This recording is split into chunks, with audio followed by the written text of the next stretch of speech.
Looking for the next big thing in gaming? Well, it's only a few clicks away at GoldenNuggetCasino.com. GoldenNuggetCasino.com already has the largest selection of online slots in the Garden State, and now you can play your favorite table games with the very first statewide online live dealers in the U.S. It's called Golden Nugget Online Live Dealer. All of the dealers have their own unique personalities talking to you as they deal the cards. Live Dealer is broadcast live from an exclusive studio at the Golden Nugget Atlantic City and streaming directly to you, the player, on your smartphone or your laptop. And as long as you're within New Jersey limits, you can play from wherever you happen to be or on the go. Tablet, phone, or desktop. Wherever you are, you can enjoy the live dealer experience. Play Golden Nuggets Online Live Dealer today in real time, 7 days a week, now from noon to 3 a.m. Blackjack, roulette, baccarat, all live in real time on GoldenNuggetCasino.com. Get started today at GoldenNuggetCasino.com and take part in the newest and most unique online gaming experience a casino can offer.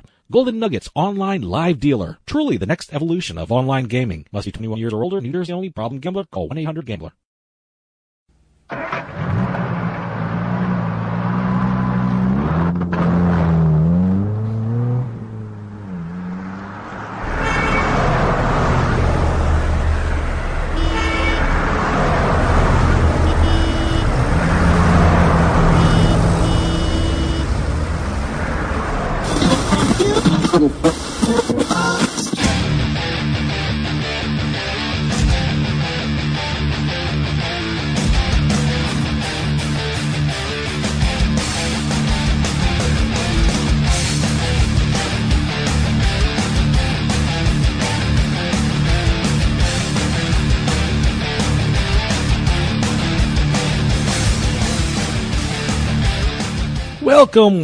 Welcome to another fun-filled hour of Turnpike Sports. I'm Dave Weishuttle, and as always, I am joined by producer and co-host Doug Weishuttle. Doug, hey, how you doing? Made it through another week. Always good to see a Friday. Absolutely. It's been an eventful week. Why don't you tell people what's coming up? For the show, we have the injury report, as always, followed by the Turnpike Sports Police Blotter. Got some interesting stories there. It's also been a very interesting week in the New York, New Jersey area, thanks to the Giants football team. Yeah, we'll talk about that. And also on Monday, we have the United States Supreme Court hearing the New Jersey sports betting case. Absolutely. And in that mode, we have a very interesting guest. I'm going to be talking with Michael Soll. He's the founder and president of the Innovation Group, which is an international consulting firm. And one of the things he does, or the whole group does, is counsels gambling entities around the world in regulations and business model. And we're going to be talking to him about sports betting, sports books, and the possible future of sports betting in this country. And also how to set up a sports book, too. He takes you through the process of what regulations they have to follow and just staffing, technology, what they need. Then we're going to have our Vedic astrologer talking with us about his football picks, Simon Chokoisky, the author of Gambler's Dharma, Sports Betting with Vedic Astrology. The one thing I want to ask, aside from sports, would he have a vegan tofu turkey for Thanksgiving? He had a vegan Thanksgiving dinner.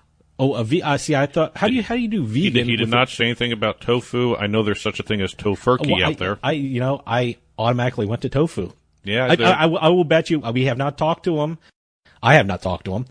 So I want to see if tofu was involved in his Thanksgiving dinner. Well, we'll find out what his picks are, too. To contact Turnpike Sports, as always, the call or text line is 609-512-5910. Again, 609-512-5910. That's our caller and text line. You can also reach the show at Turnpike Sports, both on Twitter and Facebook, at Turnpike Sports. And you can always email us at info@turnpikesportsradio.com. We'll be back with more Turnpike Sports after this.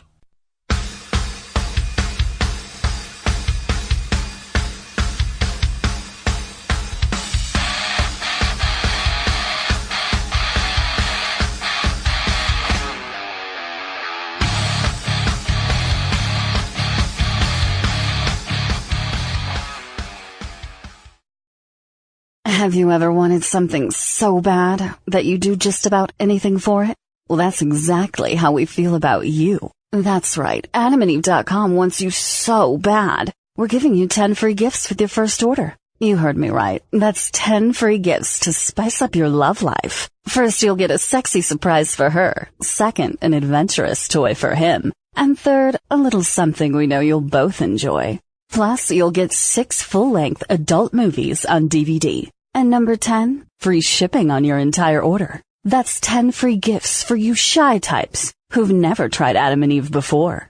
Just go to adamandeve.com and select any one item. It could be an adventurous new toy, a sexy piece of lingerie, or anything you desire. Just enter offer code BABE16 at checkout, and you'll get all 10 free gifts, including free shipping. That's offer code BABE16. That's BABE 16 at adamandeve.com. You know, ever since we started this show, people have been asking for advice. Usually it's what team to bet on this week. You got the Patriots or Steelers, Chicago, Detroit. Well, let me tell you this. Where you're betting at is just as important as who you're betting on. So that's why I tell people to go to mybookie.ag. Use promo code PIKE, P-I-K-E, for up to a 100% deposit bonus.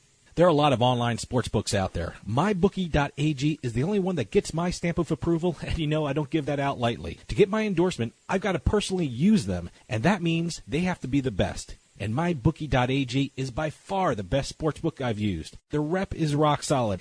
They do 100% cash bonuses, so off the bat you're making money for doing nothing. And they have the fastest payouts. Seriously, just 2 business days.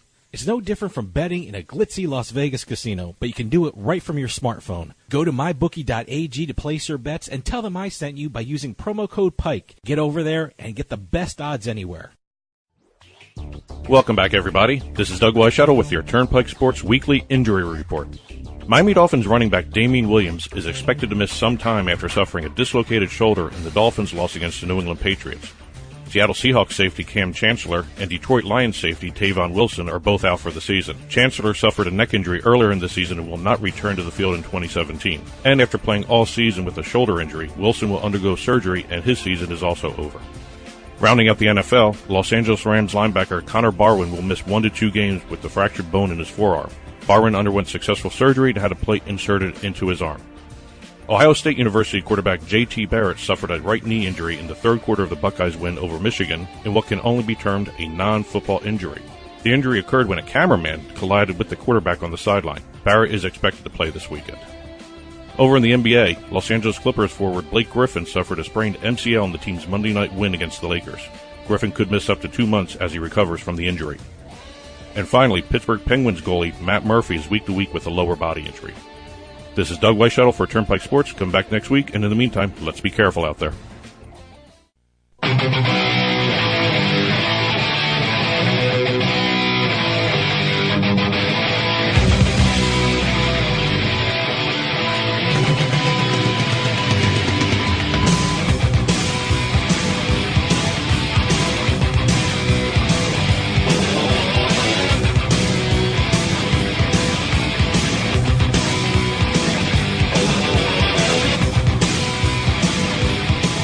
Welcome back, Turnpike Sports. You know, after listening to the injury report, I want to nominate Ben McAdoo and Jerry Reese for the concussion protocol. Can we do that? The Giants head coach and GM. What mindless idiots they were this week. Well, actually, I was going to add the New York Giants fans to the injury report. Oh God! How? First off, incredibly stupid. You're replacing Eli Manning.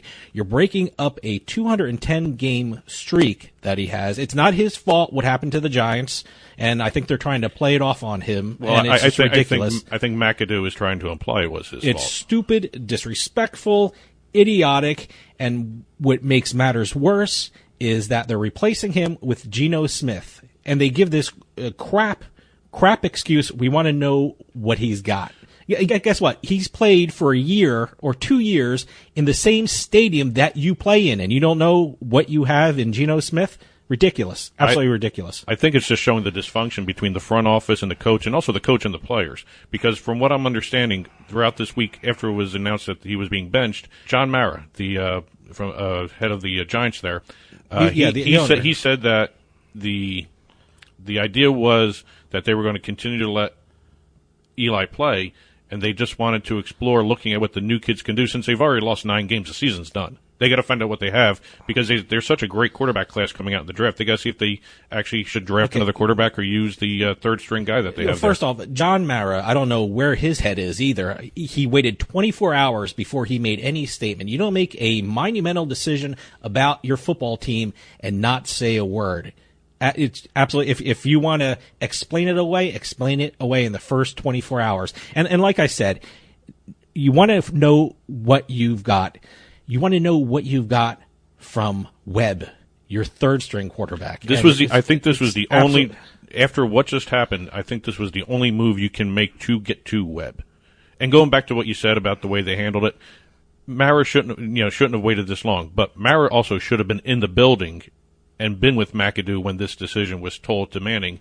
And it looks like it was really mishandled by McAdoo because he was supposed to be a messenger. It looks like between the two, and he made it look like, well, Geno Smith gives us the best chance to win. That's a garbage excuse. And right now, I don't even know who's going to be back with the Giants, whether McAdoo, whether Reese, the general manager. He's gone. Well, McAdoo, Reese is gone. Well, here's the other question. What about Manning? Is he going to come back? I wouldn't. The way you were treated, I wouldn't. Well, that kind of happened with Phil Simms, too, way back with the Giants. And let me tell you something. One other thing that really bothered me was when Eli found out there was a gaggle of press by his locker and was very emotional. There's no reason why the New York Giants on their official Twitter put that out. That was disgusting, I think, and it was stupid, and I don't know who's in charge of their social media, but it's ridiculous. I mean, this whole – look, we grew up in New Jersey. We know about the majesty of the Giants. We have people in our family who are Giants fans. Wellington Mara was one of the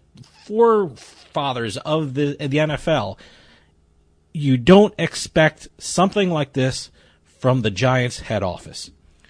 And you know what? And if Wellington Mara was still alive and still running this organization, this would not have happened. Well, this is a sign of today's NFL because this was an incredibly bonehead move, and quite honestly, the season was over. If they had just started doing it little by little, where they removed him at the end of the games, and take a look at whatever the kid can do. The kid's never played a game, I don't think, except in preseason. I don't think he's ever been in a regular season game. Yeah. And we all know what Geno Smith can do. He can just, every so often he throws a good pass, and most of the time he gets hurt or punched by another teammate. Well, we'll see how this one turns out. I'm pissed off. I'm not even a Giants fan, but I'm pissed off. Everyone should be pissed off. I mean, the only person who's probably not pissed off is McAdoo, and he's just an idiot. Yeah. So now it's time for my favorite portion of the even more dumb athletes coming up on this next segment. What do we have for the police blotter?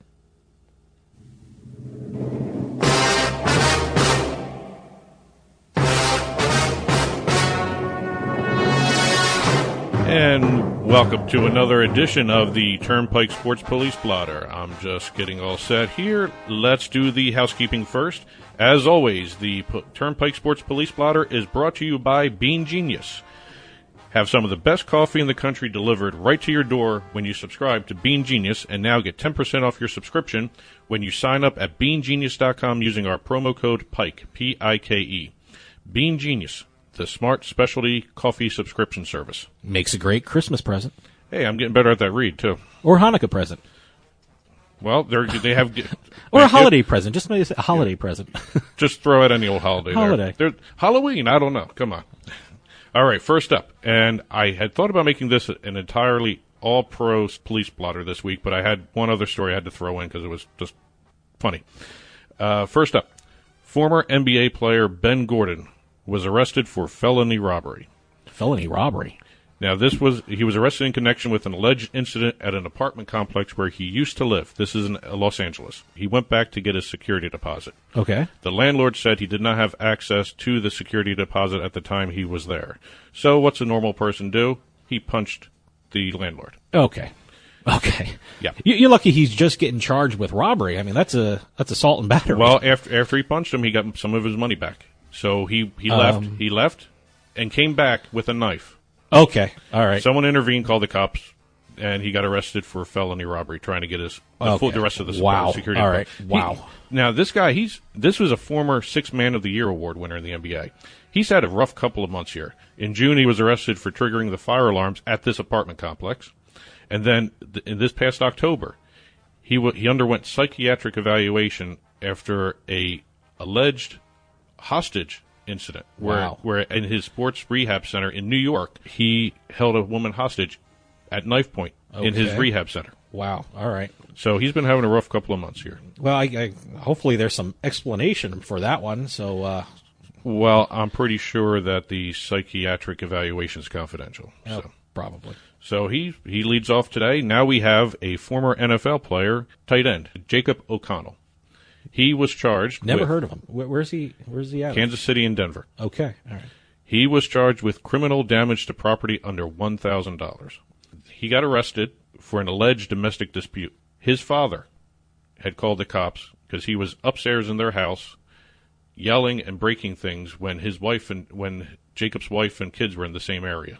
So the father was worried. He called the cops. Okay. So he was arrested, and he did the pro thing, obviously, which seems to be becoming popular. He was let out in handcuffs and shirtless. Okay. All right. That's always a good scene. Yeah. No word on whether there was alcohol involved or anything, but you got to assume something, but I don't know what. Now we have our very first current player for the NFL. The first two were former players. That's why I said former. Former. All right. This is a current player. Green Bay Packers tight end, Lance Kendricks, who coincidentally became the starter because of Martellus Bennett being released, all that. So he's been starting. Okay. He was arrested for possession of marijuana and drug paraphernalia. Now, he was pulled over for driving 81 miles an hour in a 70 mile per hour zone. So, and the police, when they were doing the traffic stop, smelled the odor of marijuana coming from the vehicle. First he denied it, then he admitted it. So he was arrested for alleged possession of marijuana and drug paraphernalia.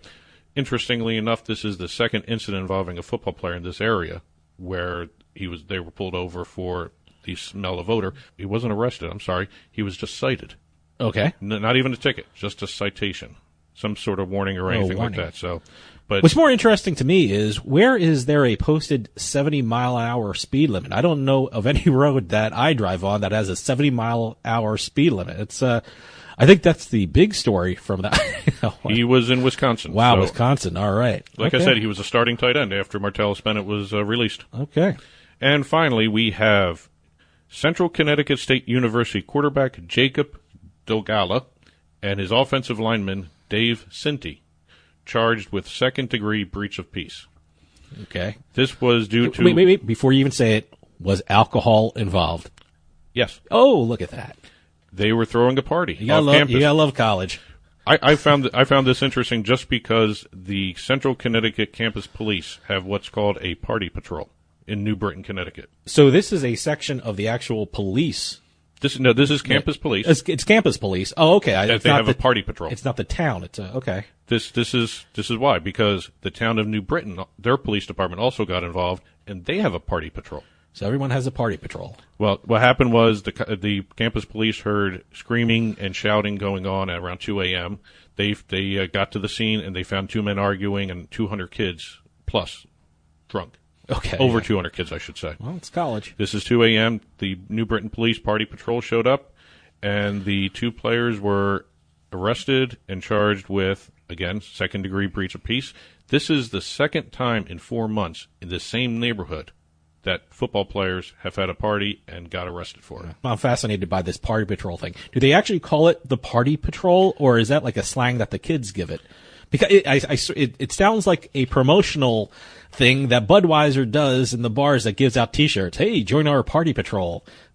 The cops actually call themselves the party patrol. Both the campus police and the New Britain Police Department both refer to this little patrol group that found this party as party patrol. A job well done by the party patrol. And that's the end of this week's Police Blotter. Okay, stick around. Again, wait, before we go. Oh, I'm sorry. I'm going to throw our sponsor out again, BeanGenius.com. Go to BeanGenius.com and subscribe to get coffee delivered right to your doorstep and get 10% off now using our promo code PIKE, P-I-K-E. Stick around for my interview with Michael Soll from the Innovation Group, when we'll be talking about sports betting and the future after the Supreme Court case will be heard this week. We'll be right back with more Turnpike Sports.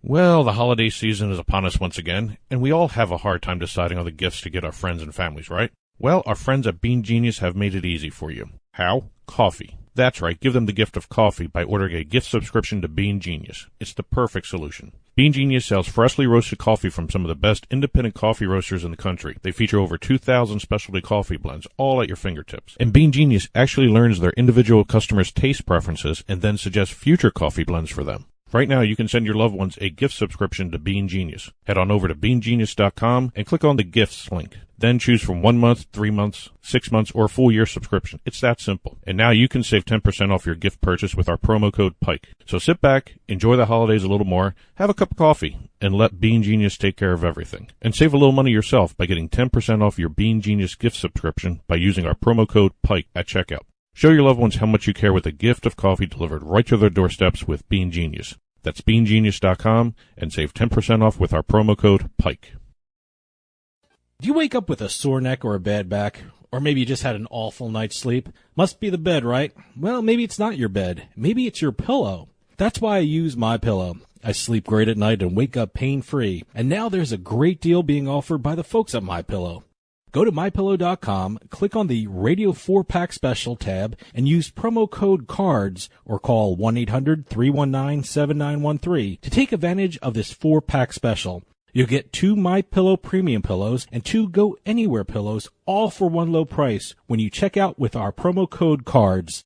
You've heard the commercials about the 60-day money-back guarantee, 10-year warranty, and its patented interlocking fill. But really, get MyPillow because you deserve a restful, deep, comfortable, and healing sleep. That's the Radio 4-Pack Special at MyPillow.com or call 1-800-319-7913 and use promo code CARDS. Better sleep starts with MyPillow.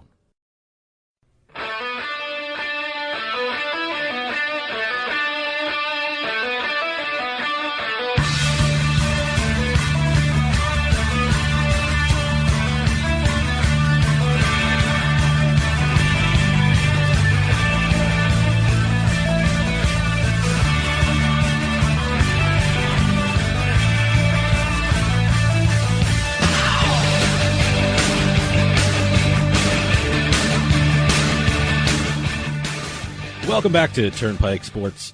You know, with the Supreme Court deciding a case on it very soon, there's no hotter issue in gambling than sports betting. And there's no company more at the forefront of this issue is the Innovation Group. And we are lucky enough to have a founding member and the president of the Innovation Group with us to talk about the future of sports betting in this country, Michael Soll. Michael, thanks for joining us. Thank you, Dave. Happy to be here. Michael, first off, get us a little acquainted with the Innovation Group. What does it do, and how does it work within the sports betting field? So the Innovation Group has been in the broader gaming industry for the last 25 or so years, and we really got our start as gaming started expanding in the U.S. in the early 90s, outside of AC and Nevada, and we've kind of followed the bricks and mortar side of the business through transition into lotteries and distributed systems, which we call VLTs, online gaming, and sports betting is now a natural progression with ties to really all those forms of gaming, also including parimutuel gaming. Our company forecasts revenue and develops business strategies for entering the market for operators, and we also advise government on how to distribute licenses and gaming opportunities and set tax rates and how to embrace the industry. Right now, what is the state of sports betting scene in the United States? I know it's controlled by the Professional and Amateur Sports Protection Act, or PASPA, what everyone calls it, which is at the center of the U.S. Supreme Court case. But give us a lay of the land of the sports betting scene right now. Okay, so the sports betting scene right now is relatively digestible. Sports betting in an unlimited sense, in the way that we think about it in-house and at sports books, is most active and best manifested in Nevada in our casinos and in and around the casinos electronically, where bets can be wagered in some cases. Prizes are still very tied to physical presence on site, and other states that have toiled in the industry, states like Delaware, we've seen very limited stakes and limited types of play, which are, again, very glued to the physical property. I would contrast this with the international sports betting scene, which is very widely distributed with retail-based products and online products throughout Europe and throughout many other areas of the world, which really facilitates an active betting environment on many different types of sports. And I would say that in the U.S., the infrastructure that we envision for sports betting is most like what we would think of in terms of pari-mutuel wagering now and online gaming, some combination of those two forms of gaming. In many people's eyes, PASPA seems a very unfair law with just 4 states being allowed to offer sports betting. In your opinion, do you think PASPA will be overturned by the court this time around?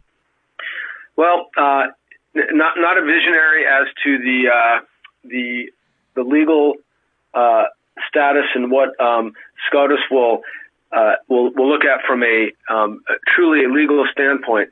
But we do believe that the case is compelling, and that the amicus briefs that are being filed by the various states in support of the activity and the increasing tolerance and even endorsement by some of the professional sports leagues will really influence the court's perspective positively. And I think there's a very good chance for an overturn. If it is overturned, how do you see the sports betting industry transforming? Would it be controlled by the individual states? Do you think Congress would have to have some kind of federal framework to regulate the industry? Where do you see it going if PASPA is overturned? So from a federal perspective, most gaming activity has been really subject to wire transfer and tax and finance related law versus operational or regulatory law outside of payments and processing. So what we've seen in gaming is a lot of state control and accountability. Once the way is paved at the federal level, what we would expect is the similar patterns to emerge that we've seen at the state level with other forms of gaming. That still leaves a wide range of possible players in regulation and in management. For example, states with online gaming, and this is online poker and in some cases slot machines, have been mostly glued to physical operators, that is licensed casino operators in the state, A, because they're already licensed, B, because they're licensed by the gaming regulatory bodies that regulate the industry now, and C, because there is a check on distribution moderated by tying these rights to the physical casino sites and the operators of physical casinos. Even online games, tying back to these land or bricks and mortar operators, constrains the market by the number of players that have those coveted licenses. So it is has those effects. I think going forward, what's going to be most interesting to see is whether the federal reversal will allow complete state autonomy, and within the autonomy states might be offered, which states will stick to this more conservative model that is favored by the bricks and mortar industry that will pair these licenses with bricks and mortar licenses, or alternatively, will they seek competing opportunities to have more state control over the industry via their lotteries, or in some cases potentially linking them to other retail distribution mechanisms like OTBs and physical venues.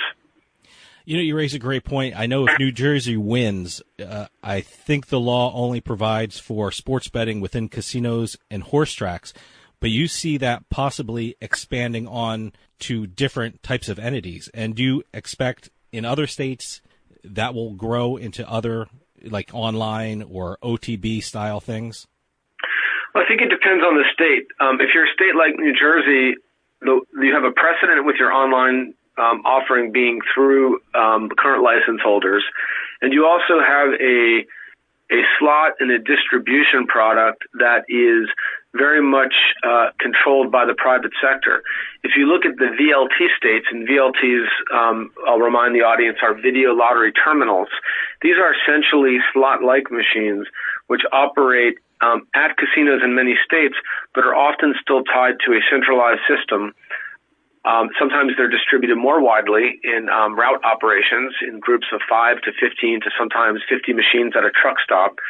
And these devices are controlled through a centralized system at the state level, so they would be a convenient way for the state to more widely distribute and probably develop a higher revenue potential out of sports betting in those cases. I hope that answers the question. Oh, yeah, absolutely. You know, recently in the last week, I know New Jersey announced that MGM wants to put $7 million into the Borgata Casino in Atlantic City for a sportsbook. I know William Hill wants to put $1 million into Mammoth Racetrack in New Jersey, and I know other states have provisions in their legislation for sports betting. How much money are we talking about in terms of revenue from sportsbooks in the United States? Well, it's interesting. What we call the consensus estimate. So of all of us who have put together revenue forecasts, there's a very wide range of what people believe the top-line revenue potential will be, or the house take, which is essentially, what's kept by the operator and then distributed across cost categories and tax categories. And that would be in the $6 to $12 billion range. Yeah. However, if we took every state and we started to get a window into what their distribution would look like, that being widely distributed with a lottery mechanism or confined to bricks and mortar properties or something in between using online access, the range could vary even more widely. But that's what we're looking at in hard dollars. As far as capital and improvements at physical properties, the addition of a sports book, which is it's going to create the same types of construction, jobs, parking additions, food and beverage amenities that you see with modest additions to casino properties. But the sports book, in essence, becomes an amenity. The industry has a precarious history, love-hate relationship with actually operating sports books. It is very common to have third parties operate, which is one of several models. But even in those cases, the physical space and the amenity aspects of developing sports books will create economic development and job growth. Stick around. We'll be right back with more Turnpike Sports.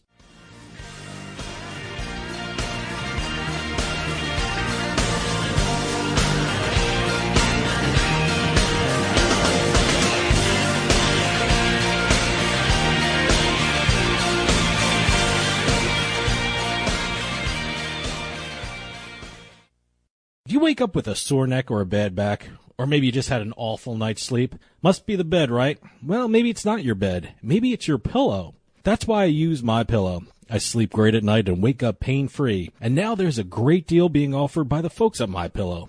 Go to MyPillow.com, click on the Radio 4-Pack Special tab, and use promo code CARDS or call 1-800-319-7913 to take advantage of this 4-pack special. You'll get 2 MyPillow premium pillows and 2 Go Anywhere pillows, all for one low price when you check out with our promo code CARDS. You've heard the commercials about the 60-day money-back guarantee, 10-year warranty, and its patented interlocking fill. But really, get MyPillow because you deserve a restful, deep, comfortable, and healing sleep. That's the Radio 4-Pack Special at MyPillow.com or call 1-800-319-7913 and use promo code CARDS. Better sleep starts with MyPillow.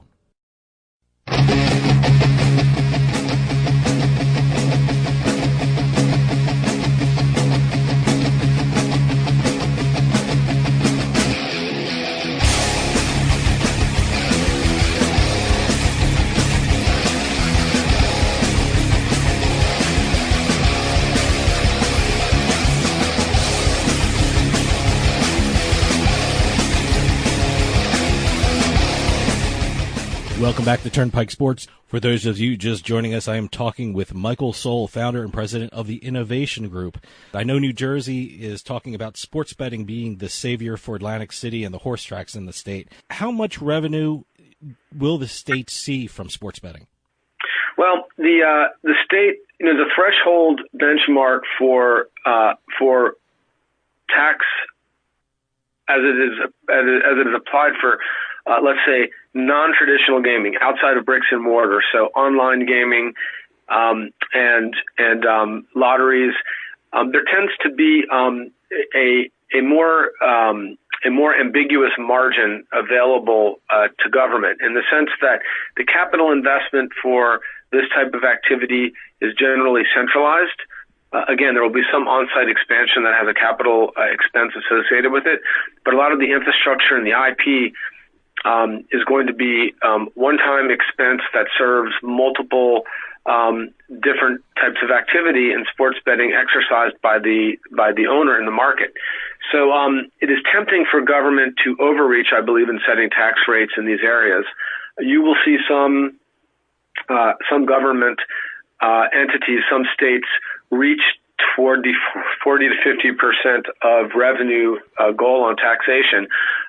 We would urge government, and we do advise government on these matters, to really take a look at the balance of what they want to get out of the industry, what type of development, potentially physical assets they'd like to see expanded, what types of uses of the fiscal revenue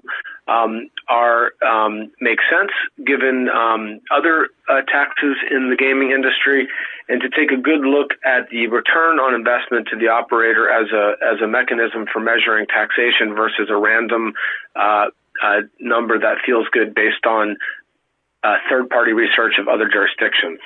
One of the arguments for legalizing sports betting is that it's happening illegally anyway, so you might as well tax it. We hear reports of how much illegal bets are being placed, but I'm not really sure because it's illegal and no one has a definitive report on that. In your opinion, how much money is illegally bet in this country? Well, depending on how you define sports betting and whether you take it from the office pool to the corner bet shop, all the way to more sophisticated online betting and illegal betting coming in on the internet from outside of the U.S. Illegally. It would dwarf in aggregate, it would dwarf the estimates of what we believe the legal industry could produce. However, the legal industry will take a huge bite out of that. Each of the different areas I just mentioned, other than, let's say, social betting in the office setting, have a direct competitive presence in the sports betting arena under a legal scenario, and the difference will be being bound to a tax rate that decreases the marketing impact potentially of the legal operations. However, it is a disincentive to play illegally, and with a legal industry, we would expect more effort to be placed on regulating illegal sports betting, thus reducing the unfair competition to the legal sports betting industry.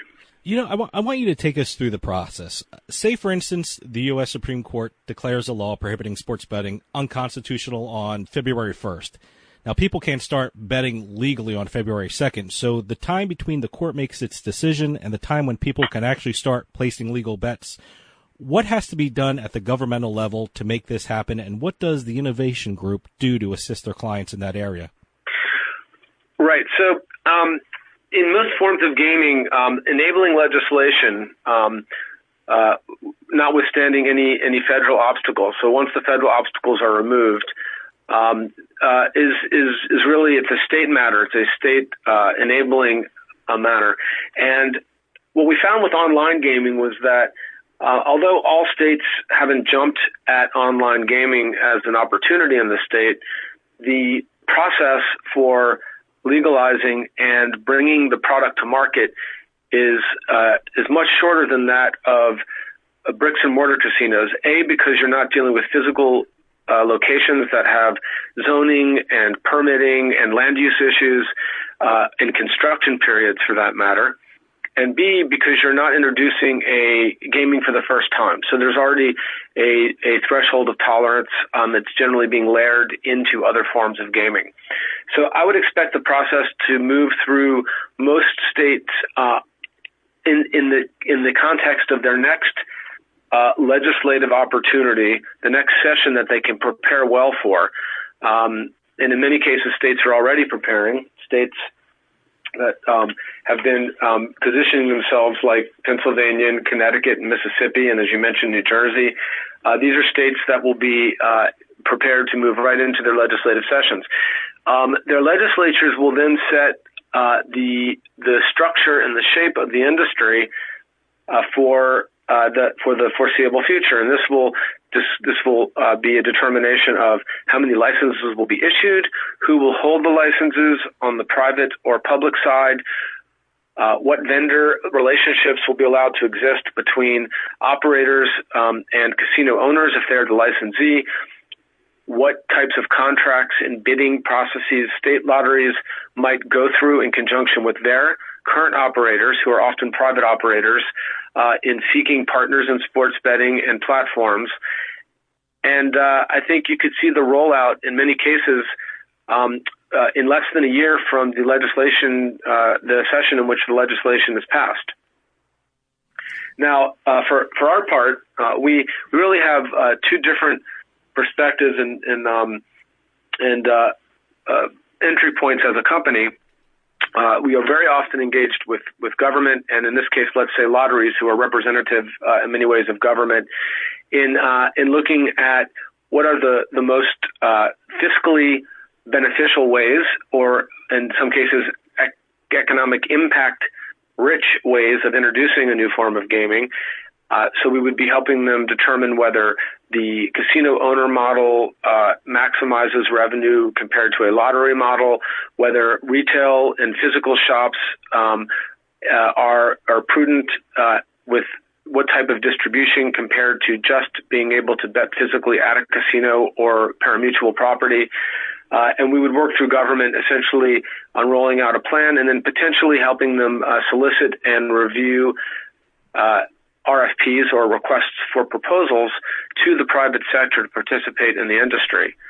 On the other side of the equation, in other states, we might be working on the private side, where we would help vendors both lobby with government and promote the types of sports betting that are beneficial to their companies and their models, their business models, in addition to forecasting the revenue and profitability associated with different forms of gaming, and then helping them ultimately make decisions on how to enter the market, which are limited really to building your own site, which is probably not going to be the best option if you're not already underway, buying or acquiring an existing sports book or operator, licensing a sports betting technology from a company that has already developed the technology, and in some cases, and this will depend on how the legislation looks in each state, selling market access, which is essentially renting your sports book opportunity to a third party, and will help companies reach their goals, which are different for different clients. You mentioned online possibilities and being able to place online sports bets. Do you see that coming down the road, or do you think that will happen pretty quick if this is overturned? I know New Jersey and Pennsylvania just said they'll allow online gaming, but not sports betting yet. Do you think that will come sooner than later?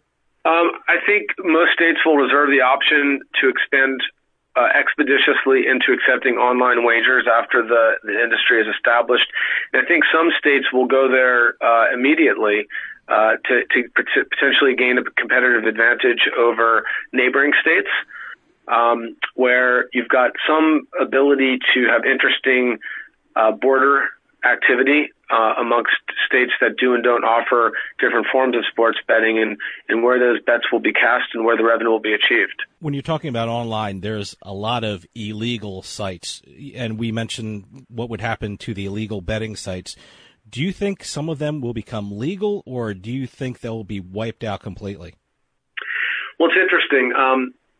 The ability for a site currently operating illegally to become a licensed operator is a difficult route. Mm-hmm. What most of the proper online companies have done internationally that want to be positioned to play in the States in this industry many years ago, or at least a decade or so ago, began cleaning up their act and really minimizing their exposure on illegal play so that they could come to the U.S. market with a completely clean record.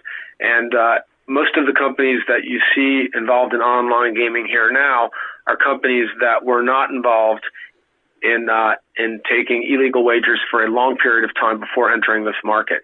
I would expect the same type of trajectory as it relates to sports wagering. Michael, this is a very interesting topic, and I hope you come back to talk more about it as the process moves forward. For those interested in contacting the Innovation Group, give out your website and contact information so people can get in touch with you. Yep, so we're easy to reach. Our website is www.theinnovationgroup.com. And again, I'm Michael Soll, and you can find contact information for myself or anyone on our wagering or analytics team easily on our website. Michael, thanks a lot for joining us. All right, Dave, thank you. Take care. Take care. Stick around. We'll be right back with more Turnpike Sports.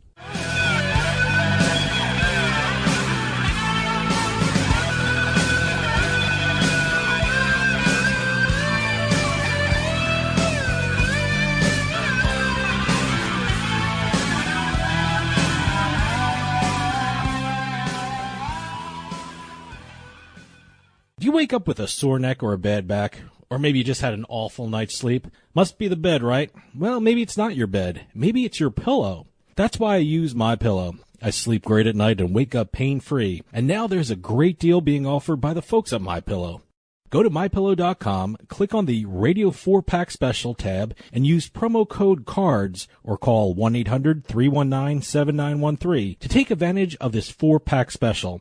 You'll get 2 MyPillow premium pillows and 2 Go Anywhere pillows, all for one low price when you check out with our promo code CARDS. You've heard the commercials about the 60-day money-back guarantee, 10-year warranty, and its patented interlocking fill. But really, get MyPillow because you deserve a restful, deep, comfortable, and healing sleep. That's the Radio 4-Pack Special at MyPillow.com or call 1-800-319-7913 and use promo code CARDS. Better sleep starts with MyPillow. Looking for the next big thing in gaming? Well, it's only a few clicks away at GoldenNuggetCasino.com. GoldenNuggetCasino.com already has the largest selection of online slots in the Garden State, and now you can play your favorite table games with the very first statewide online live dealers in the U.S. It's called Golden Nugget Online Live Dealer. All of the dealers have their own unique personalities talking to you as they deal the cards. Live Dealer is broadcast live from an exclusive studio at the Golden Nugget Atlantic City and streaming directly to you, the player, on your smartphone or your laptop. And as long as you're within New Jersey limits, you can play from wherever you happen to be or on the go. Tablet, phone, or desktop. Wherever you are, you can enjoy the live dealer experience. Play Golden Nuggets Online Live Dealer today in real time, 7 days a week, now from noon to 3 a.m. Blackjack, roulette, baccarat, all live in real time on GoldenNuggetCasino.com. Get started today at GoldenNuggetCasino.com and take part in the newest and most unique online gaming experience a casino can offer. Golden Nuggets Online Live Dealer. Truly the next evolution of online gaming. Must be 21 years or older. New Jersey only. Problem gambler. Call 1-800-GAMBLER. The following segment on Turnpike Sports is intended for entertainment purposes only. Please bet with your head, not over it. Problem gambler? Call 1-800-GAMBLER.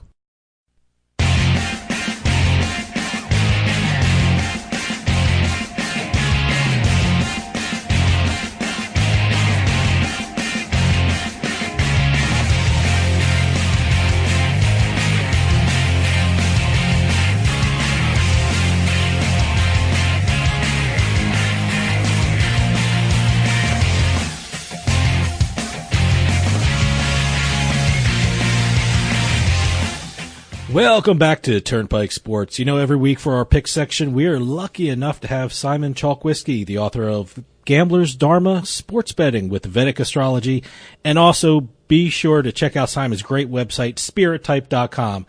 Simon, thanks for coming back on. Thanks for having me. Appreciate it. Hey, do you have a good Thanksgiving? I had a great Thanksgiving. For the first time ever, we did a vegan Thanksgiving, but not the tofurkey stuff. This was catered from a restaurant. Oh, wow, you actually had it catered. Yeah, and they make their own fake turkey. I don't know. I didn't want to ask, but it was great. And it's good when your 80-year-old parents like it, and they were licking their fingers. So, oh, wow, that's good. Now, yeah. Did it resemble and kind of taste like turkey, or how did that? What did it look like and taste like? Believe it or not, it did. So, I mean, when you think about it, Thanksgiving dinner it's turkey, right? But it's a bunch of other stuff. You got mashed potatoes, you got filling, you've got gravy, you've got vegetables. All of that's already vegan, right? So all they had to do was get the little bits of meat right. And they did. They did a pretty good job. So it really tasted like a Thanksgiving dinner. Hey, Simon, how you doing today? Hey, Doug. Sorry to jump in on the conversation a little late there, but I was actually busy setting up all the levels while we were talking. But, you know, you just mentioned that the entire dinner is already almost vegan. And other than the turkey, you're basically all set as a vegan anyway. Did anyone actually ask for any kind of meat dish or anything, or are they all good with the vegan? They were all good, and the way this restaurant made it, the rest of the place called the Loving Hut, they made it look and feel and taste, and the texture was like turkey, so like a turkey loaf, not like a leg of turkey. And so nobody complained. Everything was good. And I'll tell you what, the reason I did it this year is because I sit at my computer a lot, right? I do analysis, I do consultations for clients, and so I'm a very sedentary guy. And for the first time ever in my life, I got on the scale and I'm 240. Wow. And now I'm 6'4", so it's not I'm not like 5'4" and 240, but it's very heavy for me. And this time of year, you want to toss around the football. It's fall, and I'm out there kind of tossing the ball around thinking, man, my joints are in trouble. Do you get this? Like when it's fall and your joints start kind of creaking because it's cold out and you can't really move the way you want to move and you fall on the ground and it hurts more. I don't know. Maybe it's just me. I don't even need fall for that to happen to me. It's almost happening year round now. I'm 5'9" and I'm about 215, 220. And he's got to go vegan. Yeah. I got to start visiting that restaurant you just had catered.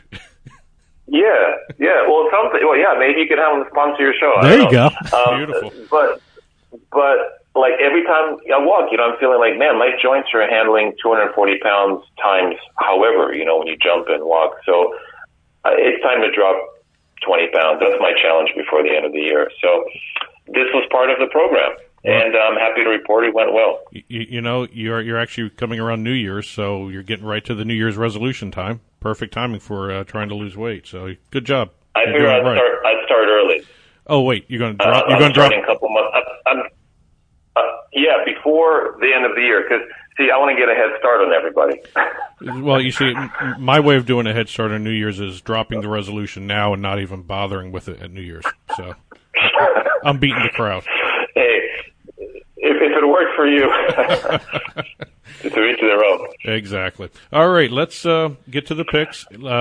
As always, if people want to take a look at Simon's picks, we're going to put them up on the Turnpike Sports blog. Go to turnpikesportsradio.com and click on the blog button, and you'll see Simon's picks there before the games occur on Sunday. So, without further ado, let's hit the first game. It's going to be the LA Rams visiting the Arizona Cardinals. What do you see there? Right. So last time we talked, we had a game in Jacksonville and a game in Tampa, which were basically the same chart. They started at the same time, very close to each other, and so I predicted that. I forget what the prediction was, but I can tell you right now, you got both of them. Okay, yeah, right, and because they were very similar charts, I think both teams covered it, if I'm correct. No, you got it right. It's the same thing. Yeah, let's keep that streak going. So it's the same thing this time, except this week the games are on the West Coast, and I looked at the Arizona Cardinals, who are my home team, right? I'm in Phoenix, and so they're playing with a new quarterback, Blaine Gabbert. Gabbert, that's right, Gabbert. Sorry, oh boy, my friends are going to kill me. All right, so look, I think Arizona. Gabbert's going to surprise people, and I think Arizona's going to do well. They're going to cover the spread, in my opinion, and I even think they have a chance to win it against the hot LA Rams. I know everybody's, they're a 7-point favorite at this point. But I think Arizona's got a chance. I think they will cover. Cool. That's a good pick there. And Yeah, so we'll see how it goes. And if the game starts on time, they're just going to cover. If it starts a couple minutes later, I think they even have a chance to win it. And the New York Giants versus Oakland is a similar game. It's not the same. It's not exactly the same like the two games in Florida were last week or a couple weeks ago. But I think the Giants are going to cover. I think they've got a lot on the line. The new QB's got a lot to prove, especially, ousting Eli Manning and all of that. So I think there's going to be a lot of pressure on them, and I think they'll cover the spread. The spread at this point, I think, is 9.5, 9 or 9.5. Yep. For Oakland. That's still a big spread, even with Geno Smith there as the quarterback for the Giants. That's still a big spread for that. Yeah, well, see, I don't know about that. You guys know that better than I do, but I think they've got a good chance here. I'm going to put some money on them. Well, let me ask you something. You picked Arizona and you picked the Giants. Both teams are starting new quarterbacks, and both teams are the underdog. Did you see something astrologically this week that led you into that direction? I remember 1 week you picked underdogs because you saw something with Pluto, and that really affected your picks. Did you see something this week that really affected your picks on these two teams? Not systemically, not over all of the games, but these two games, like I said, are similar charts. They're not identical, but because one's being played in Oakland at the exact same time, the other is in Phoenix. Obviously, those places are far apart, but they're in the same time zone, and the charts are fairly similar, so I expect the underdog to do well in both of those games, particularly the Arizona game. All right, that's two good picks there, and like I told the audience, we'll put Simon's picks up on the Turnpike Sports blog, turnpikesportsradio.com. Click on the blog button, and you'll see Simon's picks there. And Simon, great job as always. And I also want to remind everyone to pick up Simon's book, Gambler's Dharma, Sports Betting with Vedic Astrology, and also check out his website, spirittype.com. Great job, Simon. Thanks, Doug. Thank you, Dave. Appreciate it. I know they're not very sexy picks, but that's what I'm going to go with this week. Well, let's see how it goes. Sounds good. Hey, we'll talk to you next week. All right. Take care. Take care, Simon. Have a good one. All right, bye. And that'll do it for us. See you next time on the Turnpike.